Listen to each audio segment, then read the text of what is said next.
जब माइंड सुकून में आ गया तो रूह कैसे सुकून में आती है? क्योंकि रूह की तो कोई ग़िज़ा ऐसे छूती नहीं, रूह को हम बोलते हैं नूर है। देखिए, ग़िज़ा से मुराद होती है कि वो क्या चीज़ पे फीड करती है, वो जो भी एग्जिस्टेंस, चाहे वो एनर्जी है चाहे वो मैटर है। रूह की भी ग़िज़ा होती, रूह की ग़िज़ा होती है गौर व फ़िक्र। रूह का मटीरियल क्या है? क्रिएटर। जो क्रिएटर ने जिस अपने मटीरियल, अपनी रूह फूंकी ना हमारे अंदर बनाने वाले ने, उसने वो एनर्जी डाली जिससे वो खुद बना हुआ है, या उसने ऐसी कोई एनर्जी क्रिएट की जो उतनी सुपीरियर है, जो बाकी यूनिवर्स के अंदर जो चीज़ें एग्जिस्ट करती हैं उनसे सुपीरियर एनर्जी है हमारे अंदर, जिसको हम रूह कहते हैं। या तो सबसे बड़ी कंसेप्शन ये है कि आपको रूह को सुकून लेना है तो आप दिन में 5 वक्त नमाज़ें पढ़ें और कुरान की तिलावतें करते रहें। और ये लोग मैं देखा है कि ना उनको तर्जुमा आता है तो उन्होंने वो याद किया होता है, हिफ्ज़ किया होता है, समझ नहीं आती। अब देखिए, इसमें ये तो एक रिलीजियस एंगल है। रिलीजियसली आपको रूह को सुकून मिलता है याद इलाही में, बिल्कुल ठीक है, ज़िक्र में, जिसमें आपका ज़िक्र के अंदर तिलावत भी, अज़कार के अंदर तिलावत भी मौजूद है और विर्द भी मौजूद। ये सब चीज़ें अपनी जगह, ये थेरेपीज़ है।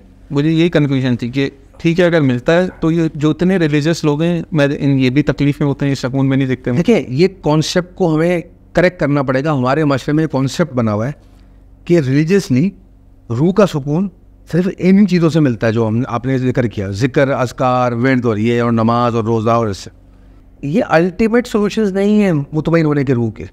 ये थेरेपीज़ है। जैसे माइंड की थेरेपीज़ होती है, साइकोलॉजिकल थेरेपी, जिस्म की थेरेपीज़ होती हैं। आपकी कोई टांग में चोट लग गई, हड्डी टूट गई, तो आप रिहैबिलिटेट करते हो जिस्म को थेरेपी के ज़रिए, प्रैक्टिस आहिस्ता आहिस्ता। ज़हनी तौर कोई आपके अंदर प्रॉब्लम क्रिएट हो गई साइकोलॉजिकल, तो उसकी थेरेपी होती है। सही, आपको बोला जाएगा पानी के पास बैठे हैं, बच्चों के साथ खेलें, गाने सुन लें, ये आपकी मेंटल थेरेपीज़ होती हैं। इसी तरह रूह अगर आपकी बिगड़ी हुई है तो उसको थेरेपी करने के लिए आपको ज़िक्र दे दिया गया, वर्ड दे दिया गया। प्रॉब्लम ये है कि हमारे माशरे में लोगों ने समझ लिया कि ये अल्टीमेट सोल्यूशन है। No, not at all. रूह का अल्टीमेट सुरूर में आ जाना, पीस में आ जाना, मुतमईन हो जाना, उसके लिए आपको एक अलग स्टेट में जाना पड़ता है। जब आपकी माइंड, बॉडी एंड सोल, आपकी रूह, जिस्म और आपका शऊर परफेक्ट हार्मनी में आ जाए। हमने जैसे पहले भी अर्ज़ किया था, जिस्म परफेक्ट साइकिल में आ जाए, जहन परफेक्ट स्टेट में आ जाए और रूह परफेक्ट कंडीशन में आ जाए, कनेक्टेड टू द क्रिएटर। ये कंडीशन कैसे आती है? देखिए, इंसान की ज़िंदगी में एक ऐसा लेवल आता है, अगर हम उसको जिस्मानी तौर पे बोलें, कि वो बेनियाज हो जाता है। वो उतना खाता है जितना ज़रूरत है, उतना करता है जितना ज़रूरत है। मेंटली इतना इल्म हासिल कर लेता है कि उसको इल्म का इल्म हासिल हो जाता है। रूहानी तौर पे वो एनाहिलेट हो जाता है, फ़ना हो जाता है। वो ये समझ लेता है कि मेरी कोई हैसियत नहीं है यूनिवर्स में, और मैं क्रिएटर जो है उसका ग़ुलाम हूँ या उसका मैं सर्वेंट हूँ, और मुझे उससे कनेक्ट होना है। जो वो करेगा मैं वैसे ही चलूँगा। इसको कहते हैं अल्लाह की रज़ा में राज़ी हो जाना।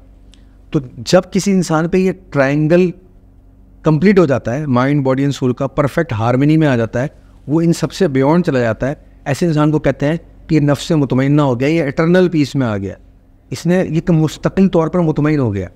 और थोड़ी देर के लिए अगर वो इंसान वापस दुनिया में आएगा भी, माइंड, बॉडी एंड सोल के पर्सपेक्टिव में, वापस वो उसी स्टेट में चला जाएगा, उसका ठहराव उस स्टेट में आ जाता है। तो इसको कहते हैं हम रूह का मुतमईन हो जाना। एक तो आपने बताया गौर व फ़िक्र, गौर व फ़िक्र के अलावा दूसरे और कोई तरीके हैं? मैंने आपको अर्ज़ किया कि ये जो आपने जो चीज़ें बताई, ज़िक्र, विर्द करना, नमाज, रोज़ा, ये सब थेरेपीज़ हैं रिलीजन के अंदर। ये अल्टीमेट सोल्यूशन नहीं है। आपको ये थेरेपीज़ करते करते कहाँ पहुँचना है? वापस नॉर्मल होना होता है ना। कोई भी थेरेपी आप लेते हैं, क्यों लेते हैं थेरेपी?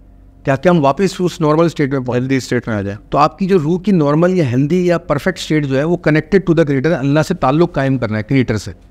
तो ये जो बाकी चीज़ें आपको रिलीजन में दी गई हैं, ये थेरेपीज़ है कि जब तक आप परफेक्ट स्टेट में नहीं आ जाते, इन चीज़ों को फॉलो कर लो। तो ये चीज़ को मैं कैटेगोरिकली हमें डिनाई करना पड़ेगा कि ये अल्टीमेट सोल्यूशन है। अल्टीमेट सोल्यूशन क्या है? नफ्स से मुतमइन्ना हो जाना, परफेक्ट स्टेट ऑफ ब्लिस में आ जाना, अपने माइंड, बॉडी एंड सोल की परफेक्ट हार्मनी में आ जाना, अपनी रूह से बियॉन्ड चले जाना। You get connected to the source. रूह की ग़िज़ा क्या है? रब से ताल्लुक़। अब आप रूह को जो है सस्ती ग़िज़ा दे रहे हैं, 5 टाइम नमाज कायम कर रहे हैं, फ़र्ज़ है, बिल्कुल करनी चाहिए। तो 5 टाइम नमाज कायम कर रहे हैं, 5 टाइम नहीं दे रहे हैं। मैं तो कह रहा हूँ आपको 24 घंटे कनेक्टेड होना चाहिए। तो 5 टाइम नमाज पढ़ें, और उस दौरान जितना भी टाइम है उसमें अल्लाह को याद रखें। दिल में आपके हर वक्त अल्लाह की कनेक्टिविटी होनी चाहिए, रब से ताल्लुक़ होना चाहिए। ज़िक्र कर रहे हैं, रात में करें ज़िक्र, लेकिन ज़िक्र के बाद सुबह फिर ज़िक्र नहीं कर रहे, तब भी तो अल्लाह से ताल्लुक़ कायम होना चाहिए। तो जो आपने कहा ना, रूह मुतमईन हो जाना, जिस इंसान की रूह मुतमईन हो जाती है ना, वो 24 घंटे सो रहा हो या जाग रहा हो, वो अल्लाह से ताल्लुक़ कायम करना।